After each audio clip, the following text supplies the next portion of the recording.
महीने बाद कलकत्ते से घर आने पर दया कृष्ण ने पहला काम जो किया वह अपने प्रिय मित्र सिंगार सिंह से मातम पुरसी करने जाना था। सिंगार के पिता का आज 3 महीने हुए देहांत हो गया था। दया कृष्ण बहुत व्यस्त रहने के कारण उस समय न आ सका था। मातम पुरसी की रस्म पत्र लिखकर अदा कर दी थी, लेकिन ऐसा एक दिन भी नहीं बीता कि सिंगार की याद उसे न आई हो। अभी वह 2-4 महीने और कलकत्ते रहना चाहता था, क्योंकि वहां उसने जो कारोबार जारी किया था उसे संगठित रूप में लाने के लिए उसका वहां मौजूद रहना जरूरी था, और उसकी थोड़े दिन की गैरहाजिरी से भी हानि की शंका थी। किंतु जब सिंगार की स्त्री लीला का परवाना आ पहुंचा तो वह अपने को न रोक सका। लीला ने साफ साफ तो कुछ न लिखा था, केवल उसे तुरंत बुलाया था, लेकिन दया कृष्ण को पत्र के शब्दों से कुछ ऐसा अनुमान हुआ कि वहां की परिस्थिति चिंताजनक है और इस अवसर पर उसका वहां पहुंचना जरूरी है। सिंगार संपन्न बाप का बेटा था, बड़ा ही अलहड़, बड़ा ही जिद्दी, बड़ा ही आराम पसंद। दृढ़ता या लगन उसे छू भी नहीं गई थी। उसकी मां उसके बचपन ही में मर चुकी थी और बाप ने उसके पालने में नियंत्रण की अपेक्षा स्नेह से ज्यादा काम लिया था। उसे कभी दुनिया की हवा नहीं लगने दी। उद्योग भी कोई वस्तु है, यह वह जानता ही न था। उसके महज इशारे पर हर एक चीज सामने आ जाती थी। वह जवान बालक था जिसमें न अपने विचार थे न सिद्धांत। कोई भी आदमी उसे बड़ी आसानी से अपने कपट बाणों का निशाना बना सकता था। मुख्तारों और मुनीमों के दांव पेंच समझना उसके लिए लोहे के चने चबाना था। उसे किसी ऐसे समझदार और हितैषी मित्र की जरूरत थी जो स्वार्थियों के हथकंडों से उसकी रक्षा करता रहे। दया कृष्ण पर इस घर के बड़े बड़े एहसान थे। उस दोस्ती का हक अदा करने के लिए उसका आना आवश्यक था। मुंह हाथ धोकर सिंगार सिंह के घर पर ही भोजन का इरादा करके दया कृष्ण उससे मिलने चला। 9 बज गए थे। हवा और धूप में गर्मी आने लगी थी। सिंगार सिंह उसकी खबर पाते ही बाहर निकल आया। दया कृष्ण उसे देखकर चौंक पड़ा। लंबे लंबे केशों की जगह उसके सिर पर घुंघराले बाल थे, वहां सिख था। आड़ी मान निकली हुई, आंखों में न आंसू थे न शोक का कोई दूसरा चिन्ह। चेहरा कुछ जर्द अवश्य था, पर उस पर विलासिता की मुस्कुराहट थी। वह एक महीन रेशमी कमीज और मखमली जूते पहने हुए था, मानो किसी महफिल से उठा आ रहा हो। संवेदना के शब्द दया कृष्ण के ओठों तक आकर निराश लौट गए। वहां बधाई के शब्द ज्यादा अनुकूल प्रतीत हो रहे थे। सिंगार सिंह लपक कर उसके गले से लिपट गया और बोला, तुम खूब आए यार, इधर तुम्हारी बहुत याद आ रही थी। मगर पहले यह बतला दो, वहां का कारोबार बंद कर आए या नहीं? अगर वह झंझट छोड़ आए हो तो पहले उसे तिलांजलि दे आओ। अब आप यहां से जाने न पाएंगे। मैंने तो भाई अपना कहना बदल दिया। बताओ कब तक तपस्या करता? अब तो आए दिन जलसे होते हैं। मैंने सोचा यार, दुनिया में आए तो कुछ दिन सैर सपाटे का आनंद भी उठा लो, नहीं तो एक दिन यूं ही हाथ मलते चले जाएंगे, कुछ भी साथ न जाएगा। दया कृष्ण विस्मय से उसके मुंह की ओर ताकने लगा। ये वही सिंगार है या कोई और? बाप के मरते ही इतनी तब्दीली। दोनों मित्र कमरे में गए और सोफे पर बैठे। सरदार साहब के सामने इस कमरे में फर्श और मसनद थी, अलमारी थी। अब दर्जनों गद्देदार सोफे और कुर्सियां हैं। कालीन का फर्श है, रेशमी पर्दे हैं, बड़े बड़े आईने हैं। सरदार साहब को संचय की धुन थी, सिंगार को उड़ाने की धुन है। सिंगार ने एक सिगार जलाकर कहा, तेरी बहुत याद आती थी यार, तेरी जान की कसम। दया कृष्ण ने शिकवा किया, क्यों झूठ बोलते हो भाई? महीनों गुजर जाते थे, एक खत लिखने की तो आपको फुर्सत न मिलती थी। मेरी याद आती थी। सिंगार ने अलहरपन से कहा, बस इसी बात पर मेरी सेहत का एक जाम पियो। अरे यार, इस जिंदगी में और क्या रखा है? हंसी खेल में जो वक्त कट जाए उसे गनीमत समझो। मैंने तो ये तपस्या त्याग दी। अब तो आए दिन जलसे होते हैं। कभी दोस्तों की दावत है, कभी दरिया की सैर, कभी गाना बजाना, कभी शराब के द्वार। मैंने कहा, लाओ कुछ दिन वह बाहर भी देख लो, हसरत क्यों दिल में रह जाए। आदमी संसार में कुछ भोगने के लिए आता है, यही जिंदगी के मजे हैं। जिसने ये मजे नहीं चखे उसका जीना वृथा है। बस दोस्तों की मजलिस हो, बगल में माशूक हो और हाथ में प्याला हो, इसके सिवा मुझे और कुछ न चाहिए। उसने अलमारी खोलकर एक बोतल निकाली और 2 गिलासों में शराब डालकर बोला, यह मेरी सेहत का जाम है, इनकार न करना, मैं तुम्हारे सेहत का जाम पीता हूं। दया कृष्ण को कभी शराब पीने का अवसर न मिला था। वह इतना धर्मात्मा तो न था कि शराब पीना पाप समझता, हाँ, उसे दुर्व्यसन समझता था। दंत ही से उसका जी मितलाने लगा। उसे भय हुआ कि वह शराब कट चाहे मुंह में ले ले, उसे कंठ के नीचे नहीं उतार सकता। उसने प्याले को शिष्टाचार के तौर पर हाथ में ले लिया, फिर उसे ज्यों का त्यों मेज पर रखकर बोला, तुम जानते हो मैंने कभी नहीं पी, इस समय मुझे क्षमा करो। 10-5 दिन में यह फन भी सीख जाऊंगा। मगर यह तो बताओ, अपना कारोबार भी कुछ देखते हो या इसी में पड़े रहते हो? सिंगार ने अरुचि से मुंह बनाकर कहा। ओह, क्या जिक्र तुमने छेड़ दिया? यार, कारोबार के पीछे इस छोटी सी जिंदगी को तबाह नहीं कर सकता। न कोई साथ लाया है न साथ ले जाएगा। पापा ने मर मर कर धान संचय किया। क्या हाथ लगा? 50 तक पहुंचते पहुंचते चल बसे। उनकी आत्मा अब भी संसार के सुखों के लिए तरस रही होगी। धान छोड़कर मरने से फाके मस्त रहना कहीं अच्छा है। धान की चिंता तो नहीं सताती, पर यह हाय हाय तो नहीं होती कि मेरे बाद क्या होगा। तुमने गिलास मेज पर रख दिया, जरा पियो, आंखें खुल जाइए इमगी, दिल हरा हो जाएगा। और लोग सौदा और बर्फ मिलाते हैं, मैं तो खालिस पीता हूं। इच्छा हो तो तुम्हारे लिए बर्फ मंगाऊं? दया कृष्ण ने फिर क्षमा मांगी, मगर सिंगार गिलास पर गिलास पीता गया। उसकी आंखें लाल लाल निकल आईं, उल जलूल बकने लगा, खूब डींगे मारी, फिर बेसुरे राग में एक बाजारू गीत गाने लगा। अंत में उसी कुर्सी पर पड़ा पड़ा बेसुधा हो गया। सहसा पीछे का पर्दा हटा और लीला ने उसे इशारे से बुलाया। दया कृष्ण की धामनियों में शतगुण वेग से रक्त दौड़ने लगा। उसकी संकोचमय भीरू प्रकृति भीतर से जितनी ही रोपासक्त थी, बाहर से उतनी ही विरक्त। सुंदरियों के सम्मुख आकर वह स्वयं अवाक हो जाता था। उसके कपोनों पर लज्जा की लाली दौड़ जाती थी और आंखें झुक जाती थी, लेकिन मन उनके चरणों पर लौटकर अपने आप को समर्पित कर देने के लिए विकल हो जाता था। मित्रगण उसे बूढ़े बाबा कहा करते थे। स्त्रियां उसे अरसिक समझकर उससे उदासीन रहती थी। किसी युवती के साथ लंका तक रेल में एकांत यात्रा करके भी वह उससे एक शब्द भी बोलने का साहस न करता। हाँ, यदि युवती स्वयं उसे छेड़ती तो वह अपने प्राण तक उसकी भेंट कर देता। उसके इस संकोचमय अवरुद्ध जीवन में लीला ही एक युवती थी, जिसने उसके मन को समझा था और उससे सवाक सहृदयता का व्यवहार किया था। तभी से दयाकृष्ण मन से उसका उपासक हो गया था। उसके अनुभव शून्य हृदय में लीला नारी जाति का सबसे सुंदर आदर्श थी। उसकी प्यासी आत्मा को शरबत या लेमनेर की उतनी इच्छा न थी जितना ठंडे मीठे पानी की। लीला में रूप है, लावण्य है, सुकुमारता है, इन बातों की ओर उसका ध्यान न था। उससे ज्यादा रूपवती, लावण्यमयी और सुकुमार युवतियां उसने पार्कों में देखी थी। लीला में सहृदयता है, विचार है, दया है, इन्हीं तत्वों की ओर उसका आकर्षण था। उसकी रसिकता में आत्मसमर्पण के सिवा और कोई भाव न था। लीला के किसी आदेश का पालन करना उसकी सबसे बड़ी कामना थी। उसकी आत्मा की तृप्ति के लिए इतना काफी था। उसने कांपते हाथों से पर्दा उठाया और अंदर आकर खड़ा हो गया और विस्मय भरी आंखों से उसे देखने लगा। उसने लीला को यहां न देखा होता तो पहचान भी न सकता। वह रूप, यौवन और विकास की देवी इस तरह मुरझा गई थी जैसे किसी ने उसके प्राणों को चूस कर निकाल लिया हो। करुण स्वर में बोला, यह तुम्हारा क्या हाल है लीला? बीमार हो क्या? मुझे सूचना तक न दी। लीला मुस्कुराकर बोली, तुमसे मतलब? मैं बीमार हो या अच्छी हो, तुम्हारी बला से। तुम तो अपने सैर सपाटे करते रहे। 6 महीने के बाद जब आपको याद आई है तो पूछते हो बीमार हो। जब उस रोग से ग्रस्त हो जो प्राण लेकर ही छोड़ता है। तुमने इन महाशय की हालत देखी। उनका यह रंग देखकर मेरे दिल पर क्या गुजरती है, ये क्या मैं अपने मुंह से कहूं तभी समझोगे। मैं अब इस घर में जबरदस्ती पड़ी हूं और बेहयाई से जीती हूं। किसी को मेरी चाह या चिंता नहीं है। पापा क्या मरे, मेरा सुहाग ही उठ गया। कुछ समझती हूं तो बेवकूफ बनाई जाती हो। रात रात भर न जाने कहां गायब रहते हैं। जब देखो नशे में मस्त, हफ्तों घर में नहीं आते कि 2 बातें कर लो। अगर इनके यही ढंग रहे तो साल 2 साल में रोटियों के मोहताज हो जाएंगे। दया ने पूछा, ये लत इन्हें कैसे पड़ गई? ये बातें तो इनमें न थी। लीला ने व्यथित स्वर में कहा, रुपये की बलिहारी है और क्या। इसीलिए तो बूढ़े मर मर के कमाते हैं और मरने के बाद लड़कों के लिए छोड़ जाते हैं।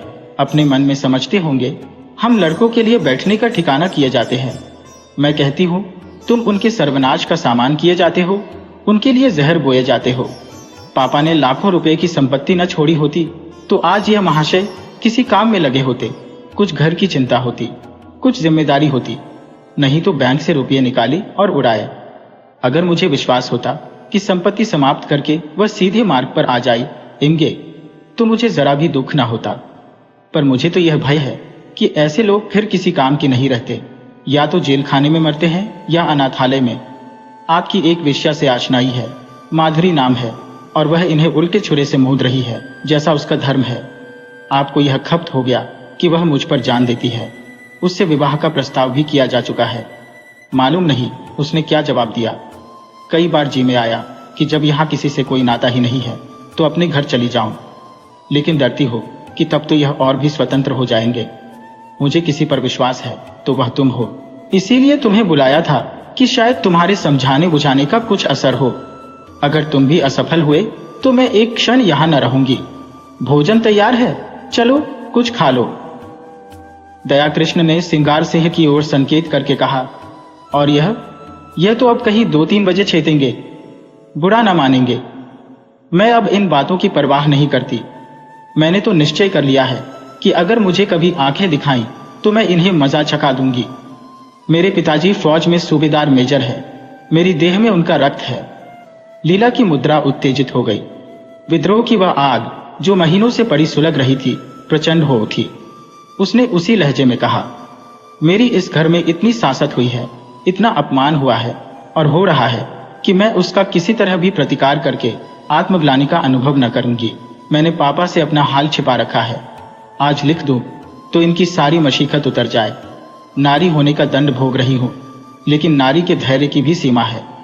दयाकृष्ण उस सुकुमारी का वह तमतमाया हुआ चेहरा, वे जलती हुई आंखें, वह कांपते हुए होंठ देखकर कांप उठा। उसकी दशा उस आदमी की सी हो गई जो किसी को दर्द से तड़पते देखकर वैद्य को बुलाने दौड़े। आर्द्र कंठ से बोला, इस समय मुझे क्षमा करो लीला, फिर कभी तुम्हारा निमंत्रण स्वीकार करूंगा। तुम्हें अपनी ओर से इतना ही विश्वास दिलाता हूं कि मुझे अपना सेवक समझती रहना। मुझे न मालूम था कि तुम्हें इतना कष्ट है, नहीं तो शायद अब तक मैंने कुछ युक्ति सोची होती। मेरा यह शरीर तुम्हारे किसी काम आए, इससे बढ़कर सौभाग्य की बात मेरे लिए और क्या होगी। दयाकृष्ण वहां से चला तो उसके मन में इतना उल्लास भरा हुआ था मानो विमान पर बैठा हुआ स्वर्ग की ओर जा रहा है। आज उसे जीवन में एक ऐसा लक्ष्य मिल गया था जिसके लिए वह जी भी सकता है और मर भी सकता है। वह एक महिला का विश्वास पात्र हो गया था। इस रत्न को वह अपने हाथ से कभी न जाने देगा, चाहे उसकी जान ही क्यों न चली जाए। 1 महीना गुजर गया। दयाकृष्ण सिंगार सिंह के घर नहीं आया, न सिंगार सिंह ने उसकी परवाह की। इस एक ही मुलाकात में उसने समझ लिया था कि दया इस नए रंग में आने वाला आदमी नहीं है। ऐसे सात्विक जनों के लिए उसके यहाँ स्थान न था। वहां तो रंगीले, रसिया, अय्याश और बिगड़े दिलों ही की चाह थी। हाँ, लीला को हमेशा उसकी याद आती रहती थी, मगर दयाकृष्ण के स्वभाव में अब वह संयम नहीं है। विलासिता का जादू उस पर भी चलता हुआ मालूम होता है। माधुरी के घर उसका भी आना जाना शुरू हो गया है। वह सिंगार सिंह का मित्र नहीं रहा, प्रतिद्वंद्वी हो गया है। दोनों एक ही प्रतिमा के उपासक है, मगर उनकी उपासना में अंतर है। सिंगार की दृष्टि से माधुरी केवल विलास की एक वस्तु है, केवल विनोद का एक यंत्र। दयाकृष्ण विनय की मूर्ति है जो माधुरी की सेवा में ही प्रसन्न है। सिंगार माधुरी के हास विलास को अपना झर खरीद हक समझता है। दयाकृष्ण इसी में संतुष्ट है कि माधुरी उसकी सेवाओं को स्वीकार करती है। माधुरी की ओर से जरा भी अरुचि देखकर वह उसी तरह बिगड़ जाएगा जैसे अपनी प्यारी घोड़ी की मुंहजोरी पर। दयाकृष्ण अपने को उसकी कृपा दृष्टि के योग्य ही नहीं समझता। सिंगार जो कुछ माधुरी को देता है, गर्व भरे आत्म प्रदर्शन के साथ, मानो उस पर कोई एहसान कर रहा हो। दयाकृष्ण के पास देने को है ही क्या, पर वह जो कुछ भेंट करता है वह ऐसी श्रद्धा से मानो देवता को फूल चढ़ाता हो। सिंगार का आसक्त मन माधुरी को अपने पिंजरे में बंद रखना चाहता है, जिसमें उस पर किसी की निगाह न पड़े। दयाकृष्ण निर्लिप्त भाव से उसकी स्वच्छंद क्रीड़ा का आनंद उठाता है। माधुरी को अब तक जितने आदमियों से साबिका पड़ा था, वे सब सिंगार सिंह की ही भांति कामुकी, ईर्ष्यालु, दंभी और कोमल भावों से शून्य थे, रूप को भोगने की वस्तु समझने वाले। दयाकृष्ण उन सबों से अलग था, सहृदयी, भद्र और सेवाशील, मानो उस पर अपनी आत्मा को समर्पण कर देना चाहता हो। माधुरी को अब अपने जीवन में कोई ऐसा पदार्थ मिल गया है जिसे वह बड़ी एहतियात से संभाल कर रखना चाहती है। जराव गहने अब उसकी आंखों में उतने मूल्यवान नहीं रहे जितनी यह फकीर की दी हुई ताबीज। जराव गहने हमेशा मिलेंगे, ये ताबीज खो गई तो फिर शायद ही कभी हाथ आए। जराव गहने केवल उसकी विलास प्रवृत्ति को उत्तेजित करते हैं, पर इस ताबीज में कोई दैवी शक्ति है, जो न जाने कैसे उसमें सदनुराग और परिष्कार भावना को जगाती है। दया कृष्ण कभी प्रेम प्रदर्शन नहीं करता, अपनी विरह व्यथा के राग नहीं अलापता, पर माधुरी को उस पर पूरा विश्वास है। सिंगार सिंह के प्रलाप में उसे बनावट और दिखावे का आभास होता है। वह चाहती है यह जल्द यहाँ से टले, लेकिन दया कृष्ण के संयत भाषण में उसे गहराई तथा गांभीर्य और गुरुत्व का आभास होता है। औरों की वह प्रेमिका है, लेकिन दया कृष्ण की आशिक, जिसके कदमों की आहट पाकर उसके अंदर एक तूफान उठने लगता है। उसके जीवन में यह नई अनुभूति है। अब तक वह दूसरों के भोग की वस्तु थी, अब कम से कम एक प्राणी की दृष्टि में वह आदर और प्रेम की वस्तु है। सिंगार सिंह को जब से दया कृष्ण के इस प्रेमाभिनय की सूचना मिली है, वह उसके खून का प्यासा हो गया है और ईर्ष्याग्नि से फूंका जा रहा है। उसने दया कृष्ण के पीछे कई सौदे लगा रखे हैं कि वे उसे जहां पाए उसका काम तमाम कर दें। वह खुद पिस्तौल लिए उसकी टोह में रहता है। दया कृष्ण इस खतरे को समझता है, जानता है।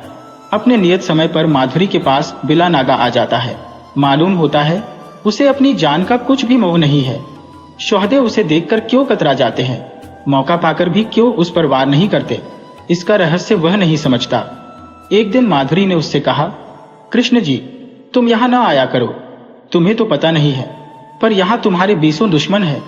मैं डरती हो कि किसी दिन कोई बात ना हो जाए। शिशिर की तुषार मंडित संध्या थी। माधुरी एक काश्मीरी शाल ओढ़े अंगीठी के सामने बैठी हुई थी। कमरे में बिजली का रजत प्रकाश फैला हुआ था। दया कृष्ण ने देखा माधुरी की आंखें सजल हो गई हैं और वह मुंह फेरकर उन्हें दया कृष्ण से छिपाने की चेष्टा कर रही है। प्रदर्शन और सुख भोग करने वाली रमणी क्यों इतना संकोच कर रही है, यह उसका अनाड़ी मन न समझ सका। हाँ, माधुरी के गोरे, प्रसन्न, संकोचहीन मुख पर लज्जा मिश्रित मधुरिमा की ऐसी छटा उसने कभी न देखी थी। आज उसने उस मुख पर कुलवधू की भीरू आकांक्षा और दृढ़ वात्सल्य देखा और उसके अभिनय में सत्य का उदय हो गया। उसने स्थिर भाव से जवाब दिया, मैं तो किसी की बुराई नहीं करता, मुझसे किसी को क्यों वैर होने लगा। मैं यहाँ किसी का बाधक नहीं, किसी का विरोधी नहीं। दाता के द्वार पर सभी भिक्षुक जाते हैं। अपना अपना भाग्य है, किसी को एक चुटकी मिलती है, किसी को पूरा थाल। कोई क्यों किसी से जले। अगर किसी पर तुम्हारी विशेष कृपा है तो मैं उसे भाग्यशाली समझकर उसका आदर करूंगा। जलो क्यों? माधुरी ने स्नेह कातर स्वर में कहा। जी नहीं, आप कल से ना आया कीजिए। दया कृष्ण मुस्कुराकर बोला, तुम मुझे यहां आने से नहीं रोक सकती। भिक्षुक को तुम दुत्कार सकती हो, द्वार पर आने से नहीं रोक सकती। माधुरी स्नेह की आंखों से उसे देखने लगी, फिर बोली, क्या सभी आदमी तुम ही जैसे निष्कपट है? तो फिर मैं क्या करूं? यहां न आया करो, ये मेरे बस की बात नहीं। माधुरी एक क्षण तक विचार करके बोली, एक बात कहूं, मानोगे? चलो हम तुम किसी दूसरे नगर की राह लें, केवल इसीलिए कि कुछ लोग मुझसे खार खाते हैं। खार नहीं खाते, तुम्हारी जान की ग्राहक है। दया कृष्ण उसी अविचलित भाव से बोला, जिस दिन प्रेम का यह पुरस्कार मिलेगा वह मेरे जीवन का नया दिन होगा। माधुरी, इससे अच्छी मृत्यु और क्या हो सकती है? तब मैं तुमसे पृथक न रहकर तुम्हारे मन में, तुम्हारी स्मृति में रहूंगा। माधुरी ने कोमल हाथ से उसके गाल पर थपकी दी। उसकी आंखें भर आई थी। इन शब्दों में जो प्यार भरा हुआ था वह जैसे पिचकारी की धार की तरह उसके हृदय में समा गया। ऐसी विकल वेदना, ऐसा नशा, इसे वह क्या कहे। उसने करुण स्वर में कहा, ऐसी बातें न किया करो कृष्ण, नहीं तो मैं सच कहती हूँ, एक दिन जहर खाकर तुम्हारे चरणों पर सो जाऊंगी। तुम्हारे इन शब्दों में न जाने क्या जादू था कि मैं जैसे फूंक उठी। अब आप खुदा के लिए यहाँ न आया कीजिए, नहीं तो देख लेना, मैं एक दिन प्राण दे दूंगी। तुम क्या जानो हत्यारा सिंगार किस बुरी तरह तुम्हारे पीछे पड़ा हुआ है। मैं उसके शोहदों की खुशामद करते करते हार गई। कितना कहती हो, दया कृष्ण से मेरा कोई संबंध नहीं, उसके सामने तुम्हारी निंदा करती हो, कितना कोसती हो, लेकिन उस निर्दयी को मुझ पर विश्वास नहीं आता। तुम्हारे लिए मैंने इन गुंडों की कितनी मिन्नतें की है, उनके हाथ कितना अपमान सहा है, वह तुमसे न कहना ही अच्छा है। जिनका मुंह देखना भी मैं अपनी शान के खिलाफ समझती हो, उनके पैरों पड़ी हो, लेकिन ये कुत्ते हड्डियों के टुकड़े पाकर और भी शेर हो जाते हैं। मैं अब उनसे तंग आ गई हो और तुमसे हाथ जोड़कर कहती हो कि यहाँ से किसी ऐसी जगह चले चलो जहाँ हमें कोई न जानता हो, वहाँ शांति के साथ पड़े रहें। मैं तुम्हारे साथ सब कुछ झेलने को तैयार हो। आज इसका निश्चय कराए बिना मैं तुम्हें न जाने दूंगी। मैं जानती हूँ तुम्हें मुझ पर अब भी विश्वास नहीं है, तुम्हें संदेह है, कि तुम्हारे साथ कपट करूंगी। दया कृष्ण ने टोका, नहीं माधुरी, तुम मेरे साथ अन्याय कर रही हो। मेरे मन में कभी ऐसा संदेह नहीं आया। पहले ही दिन मुझे न जाने क्यों कुछ ऐसा प्रतीत हुआ कि तुम अपनी और बहनों से पृथक हो। मैंने तुम्हें वह शील और संकोच देखा जो मैंने कुलवधुओं में देखा है। माधुरी ने उसकी आंखों में आंखें गड़ाकर कहा, तुम झूठ बोलने की कला में इतने निपुण नहीं हो कृष्ण कि वेश्या को भुलावा दे सको। मैं न शीलवती हूं, न संकोचवती हूं और न अपनी दूसरी बहनों से भिन्न हो। मैं वेश्या हूं, उतनी ही कलुषित, उतनी ही विलासांत, उतनी ही मायाविनी जितनी मेरी दूसरी बहनें, बल्कि उनसे कुछ ज्यादा। न तुम अन्य पुरुषों की तरह मेरे पास विनोद और वासना तृप्ति के लिए आए थे। नहीं, महीनों आते रहने पर भी तुम यूं अलिप्त न रहते। तुमने कभी दीन नहीं मारी, मुझे धन का प्रलोभन नहीं दिया। मैंने भी कभी तुमसे धन की आशा नहीं की। तुमने अपनी वास्तविक स्थिति मुझसे कह दी। फिर भी मैंने तुम्हें एक नहीं अनेक ऐसे अवसर दिए कि कोई दूसरा आदमी उन्हें न छोड़ता, लेकिन तुम्हें मैं अपने पंजे में न ला सकी।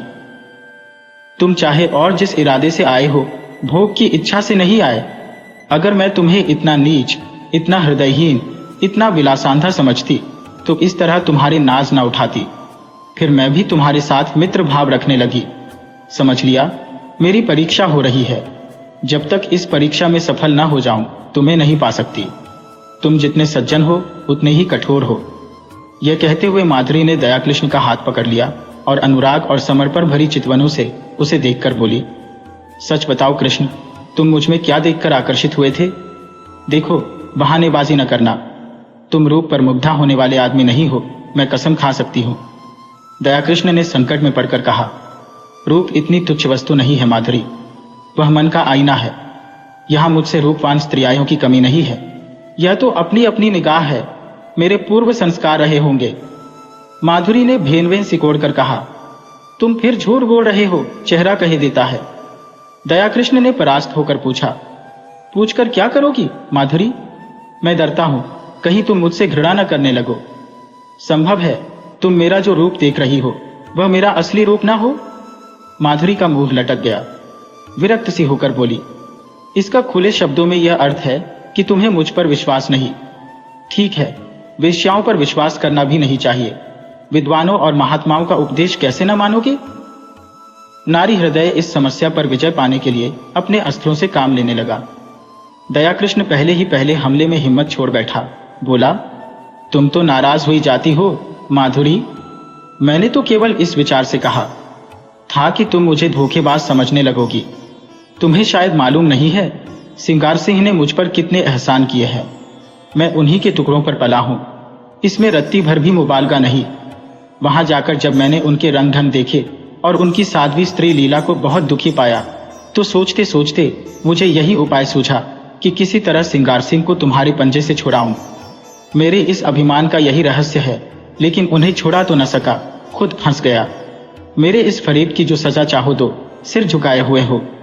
माधुरी का अभिमान टूट गया, जलकर बोली, तो ये कहिए कि आप लीला देवी की आशिक है। मुझे पहले से मालूम होता तो तुम्हें इस घर में घुसने न देती। तुम तो एक छिपे रुस्तम निकले। वह तोते के पिंजरे के पास जाकर उसे पुचकारने का बहाना करने लगी। मन में जो एक दाह उठ रही थी उसे कैसे शांत करे? दयाकृष्ण ने तिरस्कार भरे स्वर में कहा, मैं लीला का आशिक नहीं हो माधुरी, उस देवी को कलंकित न करो। मैं आज तुमसे शपथ खाकर कहता हूं कि मैंने कभी उसे इस निगाह से नहीं देखा। उसके प्रति मेरा वही भाव था जो अपने किसी आत्मीय को दुख में देखकर हर एक मनुष्य के मन में आता है। किसी से प्रेम करना तो पाप नहीं है। तुम व्यर्थ में अपनी और लीला की सफाई दे रहे हो। मैं नहीं चाहता कि लीला पर किसी तरह का आक्षेप किया जाए। अच्छा साहब, लीजिए, लीला का नाम न लूंगी। मैंने मान लिया वह सती है, साध्वी है और केवल उसकी आज्ञा से। दयाकृष्ण ने बात काटी, उनकी कोई आज्ञा नहीं थी। ओहो, तुम तो जबान पकड़ते हो। कृष्ण, क्षमा करो, उनकी आज्ञा से नहीं, तुम अपनी इच्छा से आए। अब तो राजी हुए। अब यह बताओ आगे तुम्हारे क्या इरादे हैं? मैं वचन तो दे दूंगी मगर अपने संस्कारों को नहीं बदल सकती। मेरा मन दुर्बल है। मेरा सतीत्व कब का नष्ट हो चुका है। अन्य मूल्यवान पदार्थों की तरह रूप और यौवन की रक्षा भी बलवान हाथों से हो सकती है। मैं तुमसे पूछती हूँ, तुम मुझे अपनी शरण में लेने पर तैयार हो?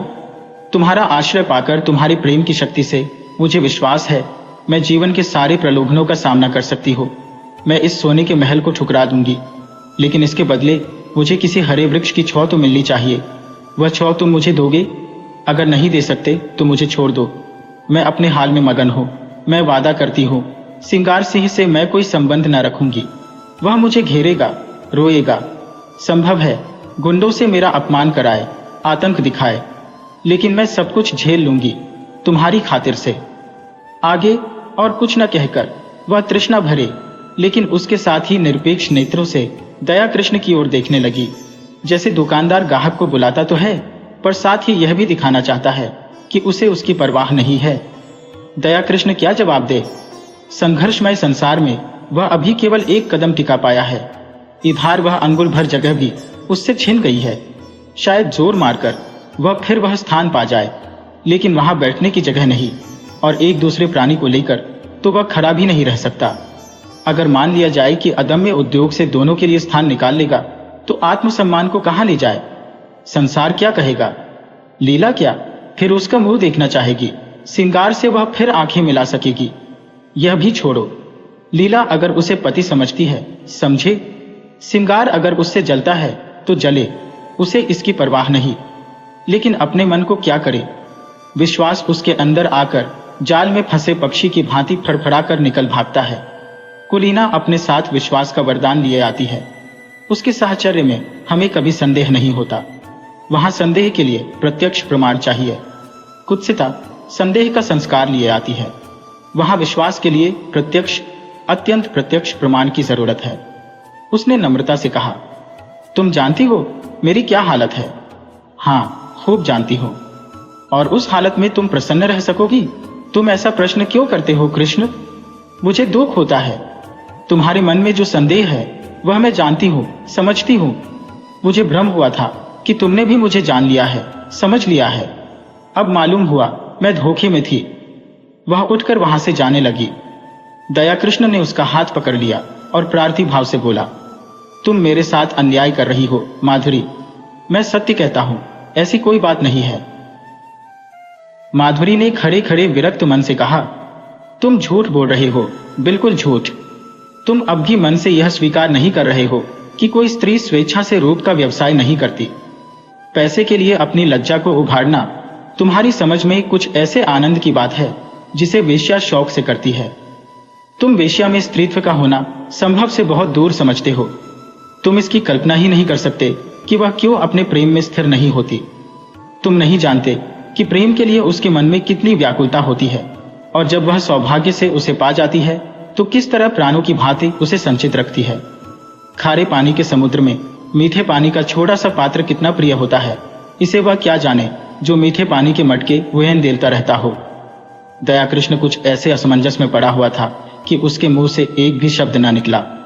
उसके मन में जो शंका चिंगारी की भांति छिपी हुई है वह बाहर निकलकर कितनी भयंकर ज्वाला उत्पन्न कर देगी। उसने कपट का जो अभिनय किया था, प्रेम का जो स्वग रचा था, उसकी ग्लानि उसे और भी व्यथित कर रही थी। सहसा माधुरी ने निष्ठुरता से पूछा, तुम यहाँ क्यों बैठे हो? दया कृष्ण ने अपमान को पीकर कहा, मुझे सोचने के लिए कुछ समय दो माधुरी। क्या सोचने के लिए? अपना कर्तव्य। मैंने अपना कर्तव्य सोचने के लिए तो तुमसे समय नहीं मांगा। तुम अगर मेरे उद्धार की बात सोच रहे हो तो उसे दिल से निकाल डालो। मैं भ्रष्टा हूं और तुम साधुता के पुतले हो। जब तक यह भाव तुम्हारे अंदर रहेगा मैं तुमसे उसी तरह बात करूंगी जैसे औरों के साथ करती हो। अगर भ्रष्ट हो तो जो लोग यहाँ अपना मुंह काला करने आते हैं वे कुछ कम भ्रष्ट नहीं है। तुम जो एक मित्र की स्त्री पर दांत लगाए हुए हो, तुम जो एक सरला अबला के साथ झूठे प्रेम का स्वाव करते हो, तुम्हारे हाथों अगर मुझे स्वर्ग भी मिलता हो तो उसे ठुकरा दूं। दया कृष्ण ने लाल आंखें करके कहा, तुमने फिर वही आक्षेप किया। माधुरी तिलमिला उठी। उसकी रही सही मृदुता भी ईर्ष्या के उमड़ते हुए प्रवाह में समा गई। लीला पर आक्षेप भी असह्य है, इसलिए कि वह कुलवधू है। मैं वेश्या हूं, इसलिए मेरे प्रेम का उपकार भी स्वीकार नहीं किया जा सकता। उसने अविचलित भाव से कहा, आक्षेप नहीं कर रही हो, सच्ची बात कह रही हो। तुम्हारे दर से बिल खोदने जा रही हो। तुम स्वीकार करो या न करो, तुम लीला पर मरते हो। तुम्हारी लीला तुम्हें मुबारक रहे। मैं अपने सिंगार सिंह ही में प्रसन्न हो। उद्धार की लालसा अब नहीं रही। पहले जाकर अपना उद्धार करो। अब से खबरदार कभी भूलकर भी यहाँ ना आना, नहीं तो पछताओगे। तुम जैसे रंगे हुए पतितों का उद्धार नहीं करते। उद्धार वही कर सकते हैं जो उद्धार के अभिमान को हृदय में आने ही नहीं देते। जहाँ प्रेम है वहाँ किसी तरह का भेद नहीं रह सकता।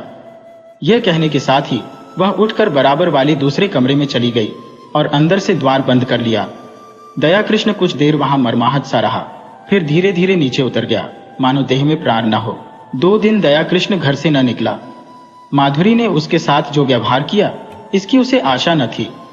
माधुरी को उससे प्रेम था, इसका उसे विश्वास था, लेकिन जो प्रेम इतना असहिष्णु हो, जो दूसरे के मनोभावों का जरा भी विचार न करे, जो मिथ्या कलंक आरोपण करने से भी संकोच न करे, वह उन्माद हो सकता है, प्रेम नहीं। उसने बहुत अच्छा किया कि माधुरी के कपट जाल में न फंसा, नहीं तो उसकी न जाने क्या दुर्गति होती। पर दूसरे क्षण उसके भाव बदल जाते और माधुरी के प्रति उसका मन कोमलता से भर जाता। अब वह अपनी अनुदारता पर, अपनी संकीर्णता पर पछताता। उसे माधुरी पर संदेह करने का कोई कारण न था। ऐसी दशा में ईर्ष्या स्वाभाविक है, और वह ईर्ष्या ही क्या जिसमें डंक ना हो, विष ना हो। माना समाज उसकी निंदा करता, यह भी मान लिया कि माधुरी सती भार्या ना होती, कम से कम सिंगार सिंह तो उसके पंजे से निकल जाता। दया कृष्ण के सिर से ऋण का भार तो कुछ हल्का हो जाता, लीला का जीवन तो सुखी हो जाता। सहसा किसी ने द्वार खटखटाया। उसने द्वार खोला तो सिंगार सिंह सामने खड़ा था, बाल बिखरे हुए, कुछ अस्त व्यस्त। दया कृष्ण ने हाथ मिलाते हुए पूछा, क्या पांव पांव ही आ रहे हो? मुझे क्यों न बुला लिया? सिंगार ने उसे चुभती हुई आंखों से देखकर कहा, मैं तुमसे यह पूछने आया हूं कि माधुरी कहाँ है? अवश्य तुम्हारे घर में होगी। क्यों अपने घर पर होगी? मुझे क्या खबर? मेरे घर क्यों आने लगी? इन बहानों से काम न चलेगा, समझ गए? मैं कहता हूं, मैं तुम्हारा खून पी जाऊंगा, वरना ठीक ठीक बता दो, वह कहाँ गई? मैं बिल्कुल कुछ नहीं जानता, तुम्हें विश्वास दिलाता हूं। मैं तो 2 दिन से घर से निकला ही नहीं। रात को मैं उसके पास था, सवेरे मुझे उसका यह पत्र मिला। मैं उसी वक्त दौड़ा हुआ उसके घर गया, वहां उसका पता न था। नौकरों से इतना मालूम हुआ, तौगे पर बैठकर कहीं गई है। कहाँ गई है यह कोई न बता सका। मुझे शक हुआ यहां आई होगी। जब तक तुम्हारे घर की तलाशी न ले लूंगा, मुझे चैन न आएगी। उसने मकान का एक एक कोना देखा, तख्त के नीचे, अलमारी के पीछे। तब निराश होकर बोला, बड़ी बेवफा और मक्कार औरत है, जरा इस खत को पढ़ो। दोनों फर्श पर बैठ गए। दया कृष्ण ने पत्र लेकर पढ़ना शुरू किया। सरदार साहब, मैं आज कुछ दिनों के लिए यहां से जा रही हूं। कब लौटूंगी कुछ नहीं जानती। कहां जा रही हो यह भी नहीं जानती। जा इसलिए रही हो कि इस बेशर्मी और बेहयाई की जिंदगी से मुझे घृणा हो रही है, और घृणा हो रही है उन लंपटों से जिनके कुत्सित विलास का मैं खिलौना थी और जिनमें तुम मुख्य हो। तुम महीनों से मुझ पर सोने और रेशम की वर्षा कर रहे हो, मगर मैं तुमसे पूछती हूँ, उससे लाख गुने सोने और 10 लाख गुने रेशम पर भी तुम अपनी बहन या स्त्री को इस रूप के बाजार में बैठने दोगे? कभी नहीं। उन देवियों में कोई ऐसी वस्तु है जिसे तुम संसार भर की दौलत से भी मूल्यवान समझते हो, लेकिन जब तुम शराब के नशे में चूर अपने एक एक अंग में काम का उन्माद भरे आते थे, तो तुम्हें कभी ध्यान आता था कि तुम उसी अमूल्य वस्तु को किस निर्दयता के साथ पैरों से कुचल रहे हो? कभी ध्यान आता था कि अपनी कुल देवियों को इस अवस्था में देखकर तुम्हें कितना दुख होता? कभी नहीं। यह उन गीदड़ों और गिद्धों की मनोवृत्ति है जो किसी लाश को देखकर चारों ओर से जमा हो जाते हैं और उसे नोच नोच कर खाते हैं। यह समझ रखो, नारी अपना बस रहते हुए कभी पैसों के लिए अपने को समर्पित नहीं करती। यदि वह ऐसा कर रही है तो समझ लो कि उसके लिए और कोई आश्रय और कोई आधार नहीं है, और पुरुष इतना निर्लज्ज है कि उसकी दुर्वस्था से अपनी वासना तृप्त करता है, और इसके साथ ही इतना निर्दय कि उसके माथे पर पतिता का कलंक लगाकर उसे उसी दुर्वस्था में मरते देखना चाहता है। क्या वह नारी है? क्या नारीत्व के पवित्र मंदिर में उसका स्थान नहीं है? लेकिन तुम उसे उस मंदिर में घुसने नहीं देते। उसके स्पर्श से मंदिर की प्रतिमा भ्रष्ट हो जाएगी। खैर, पुरुष समाज जितना अत्याचार चाहे कर ले, हम असहाय है, आत्माभिमान को भूल बैठी है। लेकिन सहसा सिंगार सिंह ने उसके हाथ से वह पत्र छीन लिया और जेब में रखता हुआ बोला, क्या बड़े गौर से पढ़ रहे हो? कोई नई बात नहीं, सब कुछ वही है जो तुमने सिखाया है। यही करने तो तुम उसके यहाँ जाते थे। मैं कहता हूं, तुम्हें मुझसे इतनी जलन क्यों हो गई? मैंने तो तुम्हारे साथ कोई बुराई न की थी। इस साल भर में मैंने माधुरी पर 10,000 से कम न फूके होंगे। घर में जो कुछ मूल्यवान था वह मैंने उसके चरणों पर चढ़ा दिया, और आज उसे साहस हो रहा है कि वह हमारी कुल देवियों की बराबरी करे। यह सब तुम्हारा प्रसाद है। 70 चूहे खाके बिल्ली हज को चली। कितनी बेवफा जात है। ऐसों को तो गोली मार दे। जिस पर सारा घर लुटा दिया, जिसके पीछे सारे शहर में बदनाम हुआ, वह आज मुझे उपदेश करने चली है। जरूर इसमें कोई न कोई रहस्य है। कोई नया शिकार फंसा होगा, मगर मुझसे भागकर जाएगी कहां? ढूंढ न निकालो तो नाम नहीं।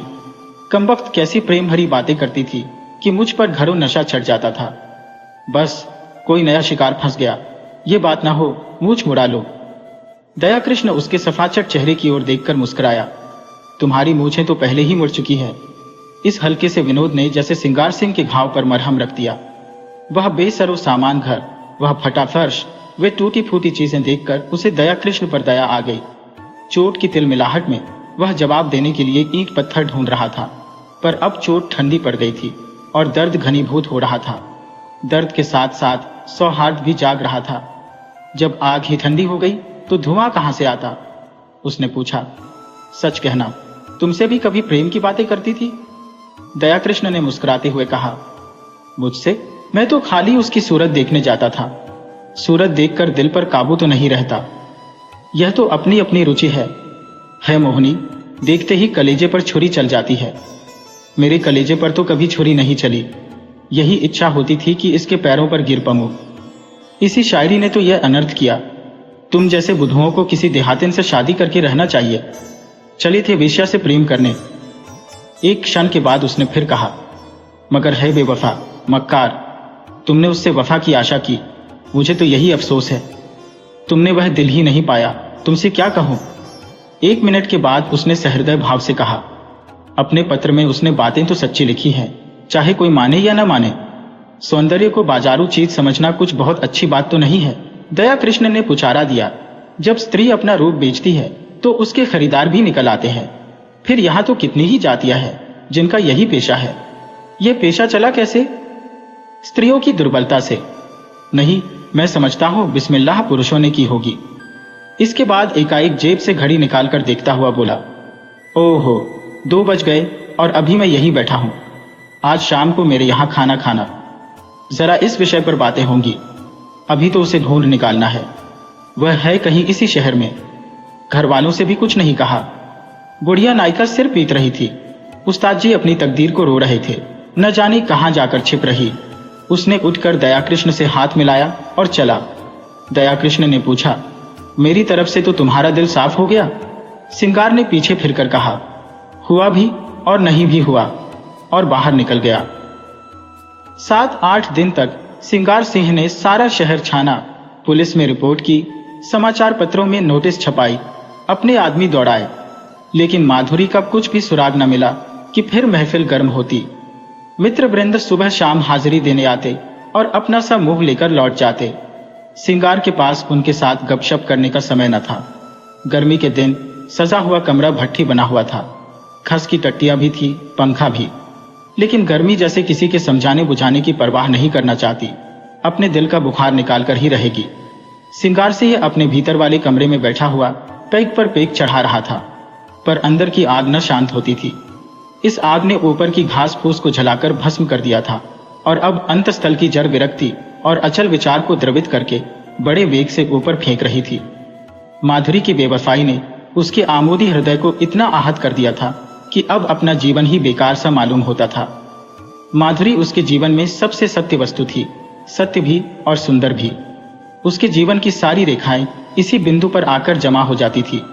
वह बिंदु एकाएक पानी के बुलबुले की भांति मिट गया और अब वे सारी रेखाएं, वे सारी भावनाएं, वे सारी मृदु स्मृतियां उन झल्लाई हुई मधुमक्खियों की तरह भनभनाती करती थी जिनका छत्ता जला दिया गया हो।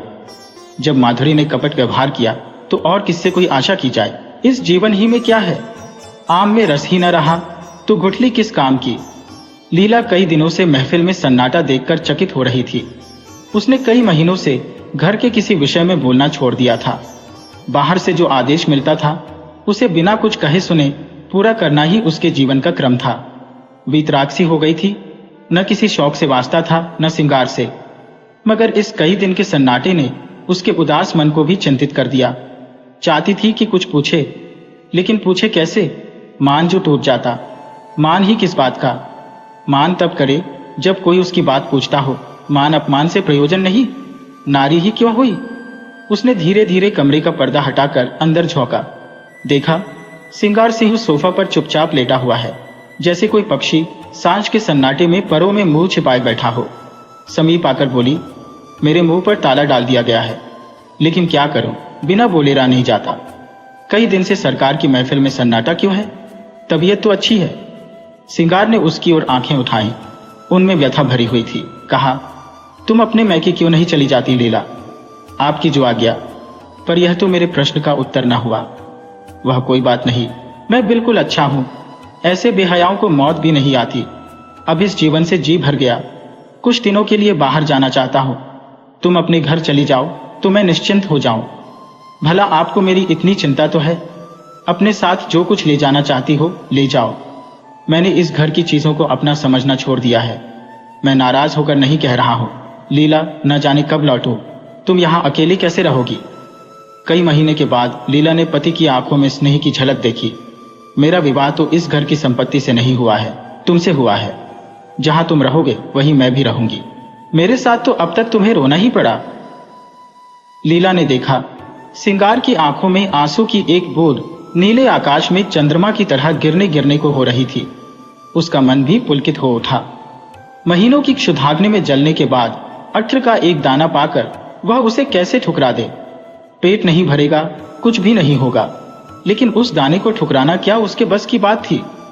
उसने बिल्कुल पास आकर अपने अधबचल को उसके समीप ले जाकर कहा, मैं तो तुम्हारी हो गई। हंसाओगे, हंसूंगी, रुलाओगे, रोऊंगी, रखोगे तो रहूंगी, निकालोगे तो भी रहूंगी। मेरा घर तुम हो, धर्म तुम हो, अच्छी हो तो तुम्हारी हो, बुरी हो तो तुम्हारी हो। और दूसरे क्षण सिंगार के विशाल सीने पर उसका सिर रखा हुआ था और उसके हाथ थे लीला की कमर में। दोनों के मुख पर हर्ष की लाली थी, आंखों में हर्ष के आंसू और मन में एक ऐसा तूफान जो उन्हें न जाने कहां उड़ा ले जाएगा। एक क्षण के बाद सिंगार ने कहा, तुमने कुछ सुना? माधुरी भाग गई और पगला दयाकृष्ण उसकी खोज में निकला। लीला को विश्वास न आया। दयाकृष्ण? हाँ जी, जिस दिन वह भागी है उसके दूसरे ही दिन वह भी चल दिया। वह तो ऐसा नहीं है। और माधुरी क्यों भागी? दोनों में प्रेम हो गया था। माधुरी उसके साथ रहना चाहती थी, वह राजी ना हुआ। लीला ने एक लंबी सांस ली। दयाकृष्ण के वे शब्द याद आए जो उसने कई महीने पहले कहे थे। दयाकृष्ण की वे याचना भरी आंखें उसके मन को महसूसने लगी। सहसा किसी ने बड़ी जोर से द्वार खोला और धड़धड़ाता हुआ भीतर वाले कमरे के द्वार पर आ गया। सिंगार ने चकित होकर कहा, अरे तुम्हारी ये क्या हालत है कृष्णा? किधर से आ रहे हो? दयाकृष्ण की आंखें लाल थी, सिर और मुंह पर गर्द जमी हुई, चेहरे पर घबराहट, जैसे कोई दीवाना हो। उसने चिल्लाकर कहा, तुमने सुना? माधुरी इस संसार में नहीं रही। और दोनों हाथों से सिर पीट पीट कर रोने लगा, मानो हृदय और प्राणों को आंखों से बहा देगा।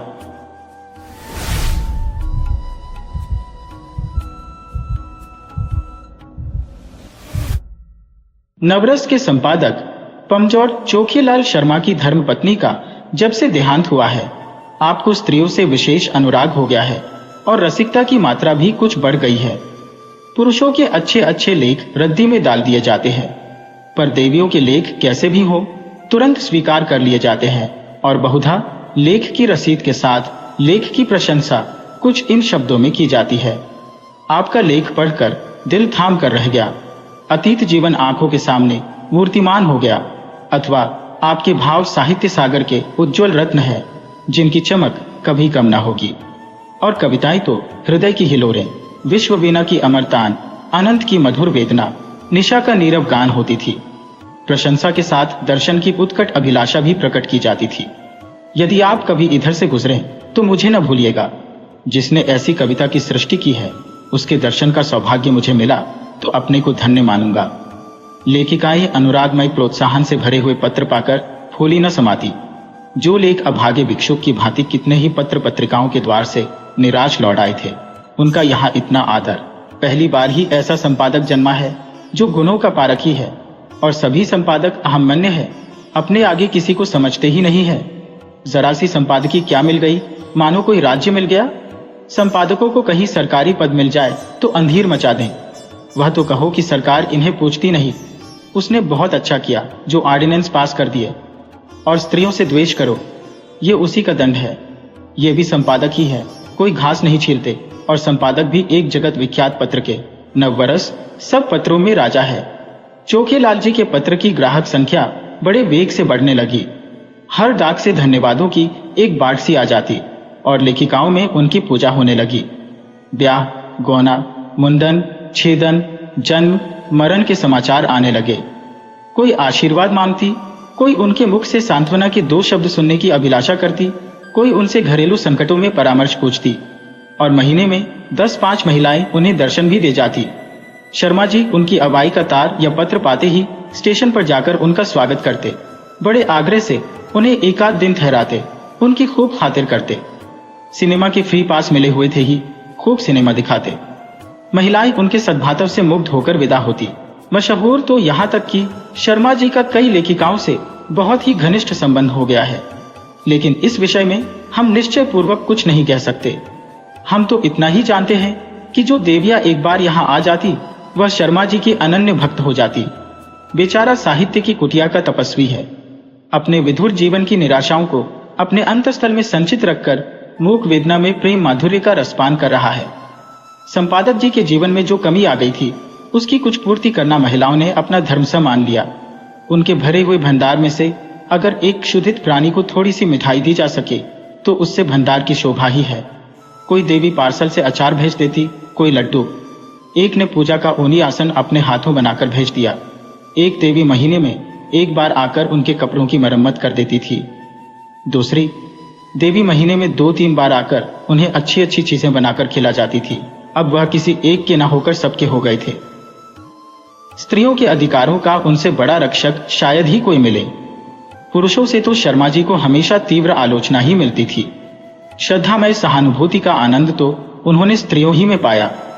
एक दिन संपादक जी को एक ऐसी कविता मिली जिसमें लेखिका ने अपने उग्र प्रेम का रूप दिखाया था। अन्य संपादक उसे अश्लील कहते, लेकिन चोखेलाल इधर बहुत उदार हो गए थे। कविता इतने सुंदर अक्षरों में लिखी थी, लेखिका का नाम इतना मोहक था कि संपादक जी के सामने उसका एक कल्पना चित्र सा आकर खड़ा हो गया। भावुक प्रकृति, कोमल गात, याचना भरे नेत्र, बिंब अधर, चंपई रंग, अंग अंग में चपलता भरी हुई, पहले गोंद की तरह शुष्क और कठोर, आर्द्र होते ही चिपक जाने वाली। उन्होंने कविता को 2-3 बार पढ़ा और हर बार उनके मन में सनसनी दौड़ी। क्या तुम समझते हो मुझे छोड़कर भाग जाओगे? भाग सकोगे? मैं तुम्हारे गले में हाथ डाल दूंगी, मैं तुम्हारी कमर में करपाश कस दूंगी, मैं तुम्हारा पांव पकड़कर रोक लूंगी, तब उस पर सिर रख दूंगी। क्या तुम समझते हो मुझे छोड़कर भाग जाओगे? छोड़ सकोगे? मैं तुम्हारे अधरों पर अपने कपोल चिपका दूंगी। उस प्याले में जो मादक सुधा है उसे पीकर तुम मस्त हो जाओगे और मेरे पैरों पर सिर रख दोगे। क्या तुम समझते हो मुझे छोड़कर भाग जाओगे? कामाक्षी। शर्मा जी को हर बार इस कविता में एक नया रस मिलता था। उन्होंने उसी क्षण कामाक्षी देवी के नाम यह पत्र लिखा। आपकी कविता पढ़कर मैं नहीं कह सकता मेरे चित्त की क्या दशा हुई। हृदय में एक ऐसी तृष्णा जाग उठी है जो मुझे भस्म किए डालती है। नहीं जानता इसे कैसे शांत करूं। बस यही आशा है कि इसको शीतल करने वाली सुधा भी वही मिलेगी जहां से यह तृष्णा मिली है। मन मतंग की भांति जंजीर तुड़ाकर भाग जाना चाहता है। जिस हृदय से यह भाव निकले हैं उसमें प्रेम का कितना अक्षय भंडार है, उस प्रेम का जो अपने को समर्पित कर देने में ही आनंद पाता है। मैं आपसे सत्य कहता हूं, ऐसी कविता मैंने आज तक नहीं पढ़ी थी और इसने मेरे अंदर जो तूफान उठा दिया है वह मेरी विधुर शांति को छिन्न भिन्न किए डालता है। आपने एक गरीब की फूस की झोपड़ी में आग लगा दी है, लेकिन मन यह स्वीकार नहीं करता कि यह केवल विनोद क्रीड़ा है। इन शब्दों में मुझे एक ऐसा हृदय छिपा हुआ ज्ञात होता है जिसने प्रेम की वेदना सही है, जो लालसा की आग में तपा है। मैं इसे अपना परम सौभाग्य समझूंगा यदि आपके दर्शनों का सौभाग्य पा सका। यह कुटिया अनुराग की भेद लिए आपका स्वागत करने को तड़प रही है। सप्रेम। तीसरे ही दिन उत्तर आ गया। कामाक्षी ने बड़े भावुकतापूर्ण शब्दों में कृतज्ञता प्रकट की थी और अपने आने की तिथि बताई थी। आज कामाक्षी का शुभागमन है। शर्मा जी ने प्रातः काल हजामत बनवाई, साबुन और बेसन से स्नान किया। महीन खद्दर की धोती, कोकटी का ढीला चुन्नटदार कुर्ता, मलाई के रंग की रेशमी चादर। इस ठाट से आकर कार्यालय में बैठे तो सारा दफ्तर गमक उठा। दफ्तर की भी खूब सफाई करा दी गई थी। बरामदे में गमले रखवा दिए गए थे, मेज पर गुलदस्ते सजा दिए गए थे। गाड़ी 9 बजे आती है, अभी 8:30 है, 9:30 बजे तक यहाँ आ जाएगी। इस परेशानी में कोई काम नहीं हो रहा है। बार बार घड़ी की ओर ताकते हैं, फिर आईने में अपनी सूरत देखकर कमरे में टहलने लगते हैं। मूंछों में 2-4 बाल पके हुए नजर आ रहे हैं। उन्हें उखाड़ फेंकने का इस समय कोई साधन नहीं है, कोई हर्ज नहीं, इससे रंग कुछ और ज्यादा जमेगा। प्रेम जब श्रद्धा के साथ आता है तब वह ऐसा मेहमान हो जाता है जो उपहार लेकर आता हो। युवकों का प्रेम खर्चीली वस्तु है, लेकिन महात्माओं या महात्मापन के समीप पहुंचे हुए लोगों को प्रेम उलटे और कुछ ले आता है। युवक जो रंग बहुमूल्य उपहारों से जमाता है, यह महात्मा या अर्ध महात्मा लोग केवल आशीर्वाद से जमा लेते हैं। ठीक 9:30 बजे चपरासी ने आकर एक कार्ड दिया। लिखा था कामाक्षी। शर्मा जी ने उसे देवी जी को लाने की अनुमति देकर एक बार फिर आईने में अपनी सूरत देखी और एक मोटी सी पुस्तक पढ़ने लगे, मानो स्वाध्याय में तन्मय हो गए हैं। एक क्षण में देवी जी ने कमरे में कदम रखा। शर्मा जी को उनके आने की खबर ना हुई। देवी जी डरते डरते समीप आ गई। तब शर्मा जी ने चौंक कर सिर उठाया, मानो समाधि से जाग पड़े हो, और खड़े होकर देवी जी का स्वागत किया। मगर यह वह मूर्ति न थी जिसकी उन्होंने कल्पना कर रखी थी। एक काली, मोटी, अधेड़, चंचल औरत थी जो शर्मा जी को इस तरह घूर रही थी मानो उन्हें पी जाएगी। शर्मा जी का सारा उत्साह, सारा अनुराग ठंडा पड़ गया। वह सारी मन की मिठाइयां जो वह महीनों से खा रहे थे पेट में शोल की भांति छुपने लगी। कुछ कहते सुनते न बना, केवल इतना बोले, संपादकों का जीवन बिल्कुल पशुओं का जीवन है। सिर उठाने का समय नहीं मिलता। उस पर कार्याधिक्य से इधर मेरा स्वास्थ्य भी बिगड़ रहा है। रात ही से सिर दर्द से बेचैन हो। आपकी क्या खातिर करूं? कामाक्षी देवी के हाथ में एक बड़ा सा पुलिंदा था। उसे मेज पर पटक कर रुमाल से मुंह पोंछकर मृदु स्वर में बोली, ये आपने तो बड़ी बुरी खबर सुनाई। मैं तो एक सहेली से मिलने जा रही थी। सोचा रास्ते में आपके दर्शन करती चलो, लेकिन जब आपका स्वास्थ्य ठीक नहीं है तो मुझे यहाँ कुछ दिन रहकर आपका स्वास्थ्य सुधारना पड़ेगा। मैं आपके संपादन कार्य में भी आपकी मदद करूंगी। आपका स्वास्थ्य स्त्री जाति के लिए बड़े महत्व की वस्तु है। आपको इस दशा में छोड़कर मैं अब जा नहीं सकती। शर्मा जी को ऐसा जान पड़ा जैसे उनका रक्त प्रवाह रुक गया है, नाड़ी छूती जा रही है। उस चुड़ैल के साथ रहकर तो जीवन ही नरक हो जाएगा। चली है कविता करने, और कविता भी कैसी, अश्लीलता में डूबी हुई। अश्लील तो है ही, बिल्कुल सड़ी हुई, गंदी। एक सुंदरी युवती की कलम से वह कविता कामबान थी। इस जाइन की कलम से तो वह परनाली का कीचड़ है। मैं कहता हूं, इसे ऐसी कविता लिखने का अधिकार ही क्या है? यह क्यों ऐसी कविता लिखती है? क्यों नहीं किसी कोने में बैठकर राम भजन करती? आप पूछती हैं मुझे छोड़कर भाग सकोगे? मैं कहता हूं, आपके पास कोई आएगा ही क्यों? दूर से ही देखकर न लंबा हो जाएगा। कविता क्या है जिसका न सिर न पैर, मात्राओं तक का इसे ज्ञान नहीं है, और कविता करती है। कविता अगर इस काया में निवास कर सकती है तो फिर गधा भी गा सकता है, ऊंट भी नाच सकता है। इस रार को इतना भी नहीं मालूम कि कविता करने के लिए रूप और यौवन चाहिए, नजाकत चाहिए, नफासत चाहिए। घूतनी सी तो आपकी सूरत है, रात को कोई देख ले तो डर जाए, और आप उत्तेजक कविता लिखती है। कोई कितना ही क्षुधातुर हो तो क्या गोबर खा लेगा? और चुड़ैल इतना बड़ा पोथा लेती आई है, इसमें भी वही परनाले का गंदा कीचड़ होगा। उस मुंह की पुस्तक की ओर देखते हुए बोले, नहीं नहीं, मैं आपको कष्ट नहीं देना चाहता। वह ऐसी कोई बात नहीं है। 2-4 दिन के विश्राम से ठीक हो जाएगा। आपकी सहेली आपकी प्रतीक्षा करती होगी। आप तो महाशय जी संकोच कर रही हैं। मैं 10-5 दिन के बाद भी चली जाऊंगी तो कोई हानि ना होगी। इसकी कोई आवश्यकता नहीं है देवी जी। आपके मुंह पर तो आपकी प्रशंसा करना खुशामद होगी, पर जो सज्जनता मैंने आप में देखी वह कहीं नहीं पाई। आप पहले महानुभाव हैं जिन्होंने मेरी रचना का आदर किया, नहीं तो मैं निराश ही हो चुकी थी।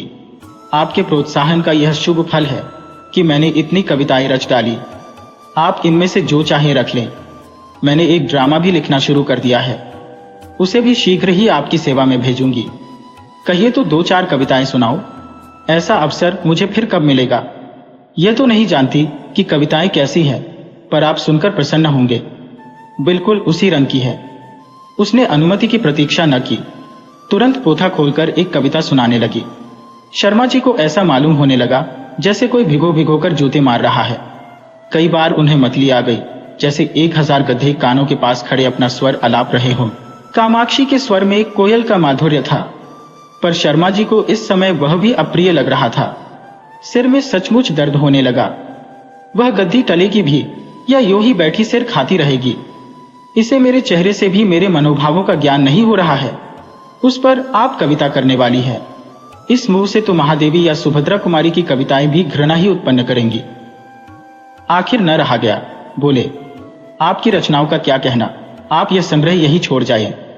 मैं अवकाश में पढ़ूंगा, इस समय तो बहुत सा काम है। कामाक्षी ने दयार्द्र होकर कहा, आप इतना दुर्बल स्वास्थ्य होने पर भी इतने व्यस्त रहते हैं, मुझे आप पर दया आती है। आपकी कृपा है। आपको कल अवकाश रहेगा? जरा मैं अपना ड्रामा सुनाना चाहती थी। खेद है, कल मुझे जरा प्रयाग जाना है। तो मैं भी आपके साथ चलूं? गाड़ी में सुनाती चलूंगी। कुछ निश्चय नहीं किस गाड़ी से जाऊं। आप लौटेंगे कब तक? यह भी निश्चय नहीं। और टेलीफोन पर जाकर बोले, हेलो, नंबर 87। कामाक्षी ने आधा घंटे तक उनका इंतजार किया, मगर शर्मा जी एक सज्जन से ऐसी महत्व की बातें कर रहे थे जिसका अंत ही होने न पाता था। निराश होकर कामाक्षी देवी विदा हुई और शीघ्र ही फिर आने का वादा कर गई। शर्मा जी ने आराम की सांस ली और उस पोथी को उठाकर रद्दी में डाल दिया और जले हुए दिल से आप ही आप कहा, ईश्वर न करे कि फिर तुम्हारे दर्शन हो। कितनी बेशर्म है, कुर्ता कहीं की। आज इसने सारा मजा किरकिरा कर दिया। फिर मैनेजर को बुलाकर कहा, कामाक्षी की कविता नहीं जाएगी। मैनेजर ने स्तंभित होकर कहा, फार्म तो मशीन पर है, कोई हरज नहीं, फार्म उतार लीजिए। बड़ी देर होगी, होने दीजिए, वह कविता नहीं जाएगी।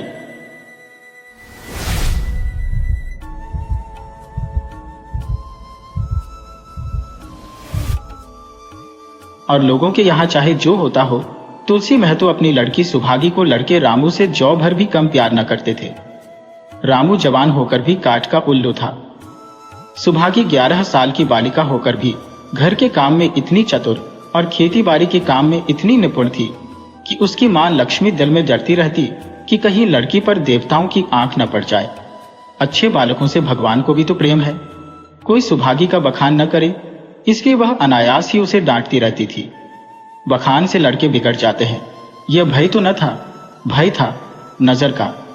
वही सुभागी आज 11 साल की उम्र में विधवा हो गई। घर में कुहराम मचा हुआ था। लक्ष्मी पछाड़ी खाती थी, तुलसी सिर पीटते थे। उन्हें रोते देखकर सुभागी भी रोती थी। बार बार मां से पूछती, क्यों रोती हो अम्मा?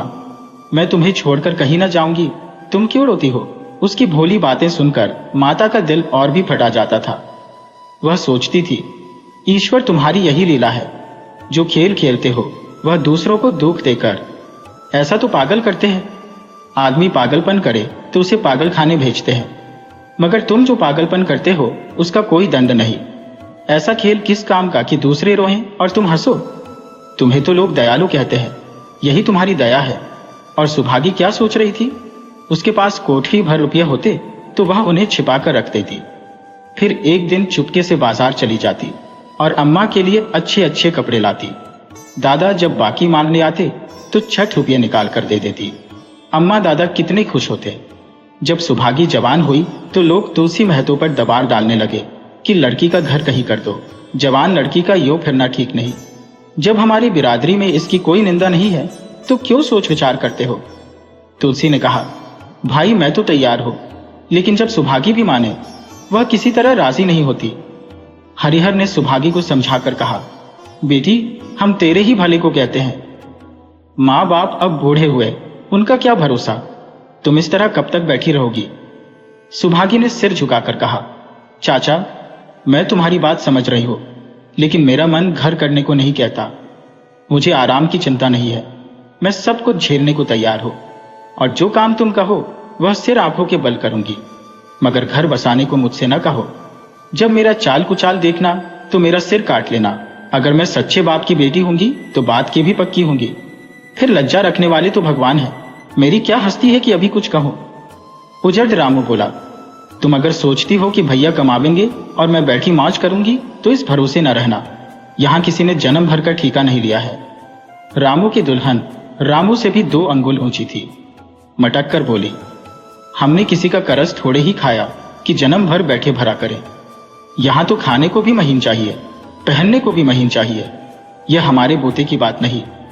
सुभागी ने गर्व से भरे हुए स्वर में कहा, भाभी, मैंने तुम्हारा आसरा कभी नहीं किया और भगवान ने चाहा तो कभी करूंगी भी नहीं। तुम अपनी देखो, मेरी चिंता न करो। रामू की दुल्हन को जब मालूम हो गया कि सुभागी घर न करेगी तो और भी उसके सिर हो गई। हमेशा एक न एक खुचड़ लगाए रहती। उसे रुलाने में जैसे उसको मजा आता था। वह बेचारी पहर रात से उठकर कूटने पीसने में लग जाती, चौका बर्तन करती, गोबर पाथती, फिर खेत में काम करने चली जाती। दोपहर को आकर जल्दी जल्दी खाना पकाकर सबको खिलाती। रात को कभी माँ के सिर में तेल डालती, कभी उसकी देह दबाती। तुलसी चिलम के भक्त थे, उन्हें बार बार चिलम पिलाती। जहां तक अपना बस चलता माँ बाप को कोई काम न करने देती। हाँ, भाई को न रोकती। सोचती, यह तो जवान आदमी है, ये काम न करेंगे तो गृहस्थी कैसे चलेगी। मगर रामू को यह बुरा लगता। अम्मा और दादा को तिनका तक नहीं उठाने देती और मुझे पीसना चाहती है। यहां तक कि एक दिन वह जामे से बाहर हो गया। सुभागी से बोला, अगर उन लोगों का बड़ा मोह है तो क्यों नहीं अलग लेकर रहती हो। तब सेवा करो तो मालूम हो कि सेवा कड़वी लगती है कि मीठी। दूसरों के बल पर वाहवाही लेना आसान है, बहादुर वह है जो अपने बल पर काम करे। सुभागी ने तो कुछ जवाब न दिया। बात बढ़ जाने का भय था, मगर उसके माँ बाप बैठे सुन रहे थे। महतो से न रहा गया। बोले, क्या है रामू, उस गरीबन से क्यों लड़ते हो। रामू पास आकर बोला, तुम क्यों बीच में कूद पड़े। मैं तो उसको कहता था, तुलसी, जब तक मैं जीता हो तुम उसे कुछ नहीं कह सकते। मेरे पीछे जो चाहे करना। बेचारी का घर में रहना मुश्किल कर दिया। रामू, आपको बेटी बहुत प्यारी है तो उसे गले बांध कर रखिए। मुझसे तो नहीं सहा जाता। तुलसी, अच्छी बात है, अगर तुम्हारी यह मर्जी है तो यही होगा। मैं कल गांव के आदमियों को बुलाकर बंटवारा कर दूंगा। तुम चाहे छूट जाओ, सुभागी नहीं छूट सकती। रात को तुलसी लेटे तो वह पुरानी बात याद आई, जब रामू के जन्मोत्सव में उन्होंने रुपये कर्ज लेकर जलसा किया था और सुभागी पैदा हुई तो घर में रुपये रहते हुए भी उन्होंने एक कौड़ी न खर्च की। पुत्र को रत्न समझा था, पुत्री को पूर्व जन्म के पापों का दंड। वह रत्न कितना कठोर निकला और यह दंड कितना मंगलमय। दूसरे दिन महतो ने गांव के आदमियों को जमा करके कहा, पंचो, अब रामू का और मेरा एक में निबाह नहीं होता। मैं चाहता हूं कि तुम लोग इंसाफ से जो कुछ मुझे दे दो वह लेकर अलग हो जाऊं। रात दिन की किचकिच अच्छी नहीं। गांव के मुख्तार बाबू सज्जन सिंह बड़े सज्जन पुरुष थे। उन्होंने रामू को बुलाकर पूछा, क्यों जी, तुम अपने बाप से अलग रहना चाहते हो। तुम्हें शर्म नहीं आती कि औरत के कहने से माँ बाप को अलग किए देते हो। राम राम, रामू ने जिठाई के साथ कहा, जब एक में गुजर ना हो तो अलग हो जाना ही अच्छा है। सज्जन सिंह, तुमको एक में क्या कष्ट होता है। रामू, एक बात हो तो बताऊं। सज्जन सिंह, कुछ तो बतलाओ। रामू, साहब, एक में मेरा इनके साथ निबाह ना होगा, बस मैं और कुछ नहीं जानता। यह कहता हुआ रामू वहां से चलता बना। तुलसी, देख लिया आप लोगों ने इसका मिजाज। आप चाहे 4 हिस्सों में 3 हिस्से उसे दे दें, पर अब मैं इस दुष्ट के साथ ना रहूंगा। भगवान ने बेटी को दुख दे दिया। नहीं, मुझे खेती बाड़ी लेकर क्या करना था। जहां रहता वहीं कमाता खाता। भगवान ऐसा बेटा 7वें बैरी को भी ना दे। लड़के से लड़की भली जो कुलवंती होए। सहसा सुभागी आकर बोली, दादा, यह सब बांट बखरा मेरे ही कारण तो हो रहा है। मुझे क्यों नहीं अलग कर देते। मैं मेहनत मजूरी करके अपना पेट पाल लूंगी। अपने से जो कुछ बन पड़ेगा तुम्हारी सेवा करती रहूंगी, पर रहूंगी अलग। यो घर का 12 बांट होते मुझसे नहीं देखा जाता। मैं अपने माथे यह कलंक नहीं लेना चाहती। तुलसी ने कहा, बेटी, हम तुझे न छोड़ेंगे चाहे संसार छूट जाए।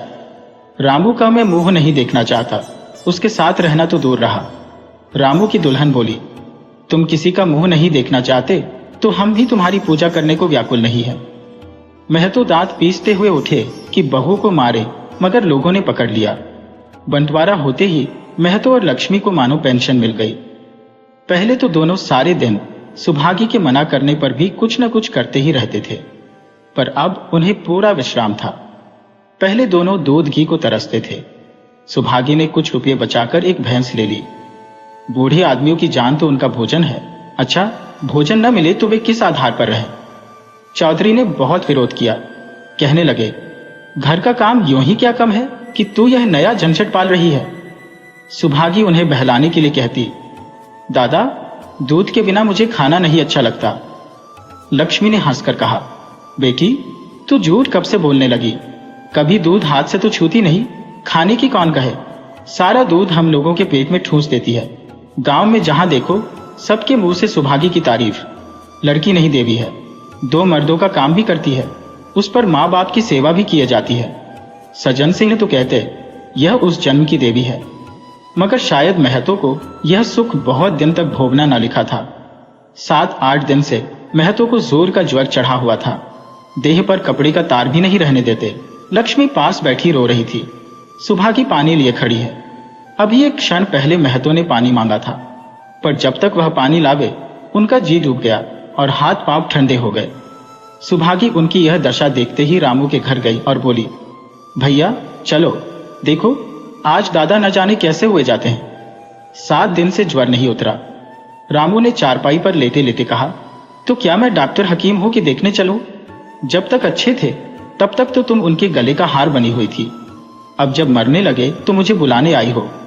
उसी वक्त उसकी दुल्हन अंदर से निकल आई और सुभागी से पूछा, दादा को क्या हुआ है दीदी? सुभागी के पहले रामू बोल उठा, हुआ क्या है? अभी कोई मरे थोड़े ही जाते हैं। सुभागी ने फिर उससे कुछ न कहा, सीधे सज्जन सिंह के पास गई। उसके जाने के बाद रामू हंसकर स्त्री से बोला, त्रिया चरित्र इसी को कहते हैं। स्त्री, इसमें त्रिया चरित्र की कौन बात है? चले क्यों नहीं जाते? रामू, मैं नहीं जाने का। जैसे उसे लेकर अलग हुए थे वैसे उसे लेकर रहे। मर भी जाए तो न जाओ। स्त्री, मर जाएंगे तो आग देने तो जाओगे, तब कहां भागोगे? रामू, कभी नहीं, सब कुछ उनकी प्यारी सुभागी कर लेगी। स्त्री, तुम्हारे रहते वह क्यों करने लगी? रामू, जैसे मेरे रहते उसे लेकर अलग हुए और कैसे? स्त्री, नहीं जी, यह अच्छी बात नहीं है। चलो देख आवें। कुछ भी हो, बाप ही तो है। फिर गांव में कौन मुंह दिखाओगे? रामू, चुप रहो, मुझे उपदेश मत दो। उधर बाबू साहब ने ज्यों ही महतो की हालत सुनी तुरंत सुभागी के साथ भागे चले आए। यहां पहुंचे तो महतो की दशा और खराब हो चुकी थी। नाड़ी देखी तो बहुत धीमी थी। समझ गए कि जिंदगी के दिन पूरे हो गए। मौत का आतंक छाया हुआ था। सजल नेत्र होकर बोले, महतो भाई, कैसा जी है? महतो जैसे नींद से जागकर बोले, बहुत अच्छा है भैया, अब तो चलने की बेला है। सुभागी के पिता अब तुम ही हो, उसे तुम ही को सौंपे जाता हो। सज्जन सिंह ने रोते हुए कहा, भैया महतो, घबराओ मत, भगवान ने चाहा तो तुम अच्छे हो जाओगे। सुभागी को तो मैंने हमेशा अपनी बेटी समझा है और जब तक जीऊंगा ऐसा ही समझता रहूंगा। तुम निश्चिंत रहो, मेरे रहते सुभागी या लक्ष्मी को कोई तिरछी आंख से न देख सकेगा। और कुछ इच्छा हो तो वह भी कह दो। महतो ने विनीत नेत्रों से देखकर कहा, और कुछ नहीं कहूंगा भैया, भगवान तुम्हें सदा सुखी रखे। सज्जन सिंह, रामू को बुलाकर लाता हूं, उससे जो भूल चूक हो क्षमा कर दो। महतो, नहीं भैया, उस पापी हत्यारे का मुंह मैं नहीं देखना चाहता। इसके बाद गोदान की तैयारी होने लगी। रामू को गांव भर ने समझाया, पर वह अंत्येष्टि करने पर राजी न हुआ। कहा, जिस पिता ने मरते समय मेरा मुंह देखना स्वीकार न किया वह मेरा न पिता है न मैं उसका पुत्र हो। लक्ष्मी ने दाह क्रिया की। इन थोड़े से दिनों में सुभागी ने न जाने कैसे रुपए जमा कर लिए थे कि जब 13 का सामान आने लगा तो गांव वालों की आंखें खुल गईं। बर्तन, कपड़े, घी, शक्कर, सभी सामान इफरात से जमा हो गए। रामू देख देख चलता था और सुभागी उसे जलाने के लिए सबको यह सामान दिखाती थी। लक्ष्मी ने कहा, बेटी, घर देखकर खर्च करो, अब कोई कमाने वाला नहीं बैठा है, आप ही कुआं खोदना और पानी पीना है। सुभागी बोली, बाबूजी का काम तो धूमधाम से ही होगा अम्मा, चाहे घर रहे या जाए। बाबूजी फिर थोड़े ही आवेंगे। मैं भैया को दिखा देना चाहती हो कि अबला क्या कर सकती है। वह समझते होंगे इन दोनों के किए कुछ ना होगा, उनका यह घमंड तोड़ दूंगी। लक्ष्मी चुप हो रही। तेरही के दिन 8 गांव के ब्राह्मणों का भोज हुआ। चारों तरफ वाहवाही मच गई। पिछले पहर का समय था। लोग भोजन करके चले गए थे। लक्ष्मी थककर सो गई थी। केवल सुभागी बची हुई चीजें उठा उठाकर रख रही थी कि ठाकुर सज्जन सिंह ने आकर कहा, अब तुम भी आराम करो बेटी, सवेरे यह सब काम कर लेना। सुभागी ने कहा, अभी थकी नहीं हूं दादा। आपने जोड़ लिया, कुल कितने रुपये उठे? सज्जन सिंह, वह पूछकर क्या करोगी बेटी? कुछ नहीं, यूं ही पूछती थी। कोई 300 रुपये उठे होंगे। सुभागी ने सकुचाते हुए कहा, मैं इन रुपयों की देनदार हूं, तुमसे तो मैं मांगता नहीं। मैं तो मेरे मित्र और भाई थे, उनके साथ कुछ मेरा भी तो धर्म है। आपकी यही दया क्या कम है कि मेरे ऊपर इतना विश्वास किया। मुझे कौन 300 देता? सज्जन सिंह सोचने लगे, इस अबला की धर्म बुद्धि का कहीं वार पार भी है या नहीं। लक्ष्मी उन स्त्रियों में थी जिनके लिए पति वियोग जीवन स्रोत का बंद हो जाना है। 50 वर्ष के चिर सहवास के बाद अब यह एकांत जीवन उसके लिए पहाड़ हो गया। उसे अब ज्ञात हुआ कि मेरी बुद्धि, मेरा बल, मेरी सुमति, मानो सबसे मैं वंचित हो गई। उसने कितनी बार ईश्वर से विनती की थी मुझे स्वामी के सामने उठा लेना, मगर उसने यह विनती स्वीकार न की। मौत पर अपना काबू नहीं तो क्या जीवन पर भी काबू नहीं है? वह लक्ष्मी जो गांव में अपनी बुद्धि के लिए मशहूर थी, जो दूसरे को सीख दिया करती थी, अब बौरही हो गई है। सीधी सी बात करते नहीं बनती। लक्ष्मी का दाना पानी उसी दिन से छोड़ गया।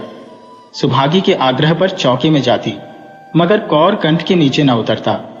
50 वर्ष हुए, एक दिन भी ऐसा न हुआ कि पति के बिना खाए खुद खाया हो। अब उस नियम को कैसे तोड़े?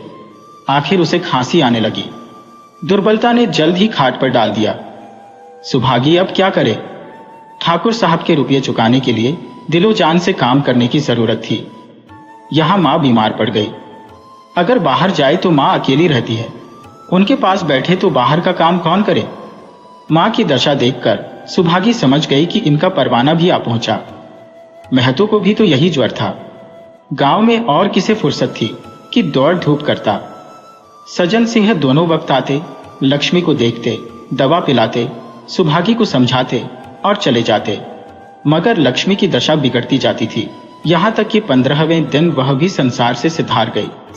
अंतिम समय रामू आया और उसके पैर छूना चाहता था, पर लक्ष्मी ने उसे ऐसी झिड़की दी कि वह उसके समीप न जा सका। सुभागी को उसने आशीर्वाद दिया, तुम्हारी जैसी बेटी पाकर तर गई। मेरा क्रियाकर्म तुम ही करना। मेरी भगवान से यही अर्जी है कि उस जन्म में भी तुम मेरी कोख पवित्र करो। माता के देहांत के बाद सुभागी के जीवन का केवल एक लक्ष्य रह गया, सज्जन सिंह के रुपये चुकाना।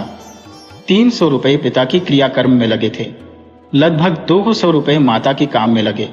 500 रुपये का ऋण था और उसकी अकेली जान, मगर वह हिम्मत न हारती थी। 3 साल तक सुभागी ने रात को रात और दिन को दिन न समझा। उसकी कार्य शक्ति और पौरुष देखकर लोग दांतों तले उंगली दबाते थे। दिन भर खेती बाड़ी का काम करने के बाद वह रात को 4-4 पसेरी आटा पीस डालती। 30वें दिन 15 रुपये लेकर वह सज्जन सिंह के पास पहुंच जाती। इसमें कभी नागा न पड़ता। ये मानो प्रकृति का अटल नियम था। अब चारों ओर से उसकी सगाई के पैगाम आने लगे। सभी उसके लिए मुंह फैलाए हुए थे।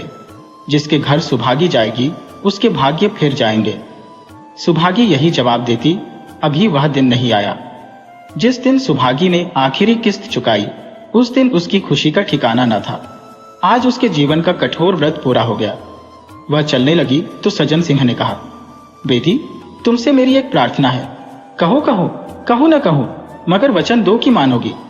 सुभागी ने कृतज्ञ भाव से देखकर कहा, दादा, आपकी बात न मानूंगी तो किसकी बात मानूंगी? मेरा तो रोया रोया आपका गुलाम है। सज्जन सिंह, अगर तुम्हारे मन में यह भाव है तो मैं न कहूंगा। मैंने अब तक तुमसे इसलिए नहीं कहा कि तुम अपने को मेरा देनदार समझ रही थी। अब रुपये चुक गए। मेरा तुम्हारे ऊपर कोई एहसान नहीं है, रत्ती भर भी नहीं। बोलो, कहो। सुभागी, आपकी जो आज्ञा हो। सज्जन सिंह, देखो, इनकार न करना। नहीं, मैं फिर तुम्हें अपना मुंह न दिखाऊंगा। सुभागी, क्या आज्ञा है? सज्जन सिंह, मेरी इच्छा है कि तुम मेरी बहू बनकर मेरे घर को पवित्र करो। मैं जात पात का कायल हूं, मगर तुमने मेरे सारे बंधन तोड़ दिए। मेरा लड़का तुम्हारे नाम का पुजारी है। तुमने उसे 12 देखा है। बोलो, मंजूर करती हो? सुभागी दादा, इतना सम्मान पाकर पागल हो जाऊंगी। सजन सिंह, तुम्हारा सम्मान भगवान कर रहे हैं बेटी, तुम साक्षात भगवती का अवतार हो। सुभागी, मैं तो आपको अपना पिता समझती हूँ।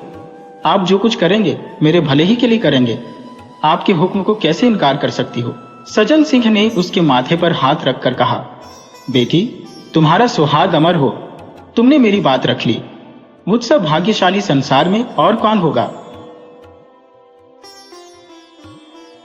वीडियो अच्छी लगे हो तो इसे लाइक करें और ऐसी ही मजेदार कहानियों के लिए चैनल को सब्सक्राइब करें और बेल आइकन दबाएं। ज़्यादा से ज़्यादा अपने दोस्तों को शेयर करें। धन्यवाद।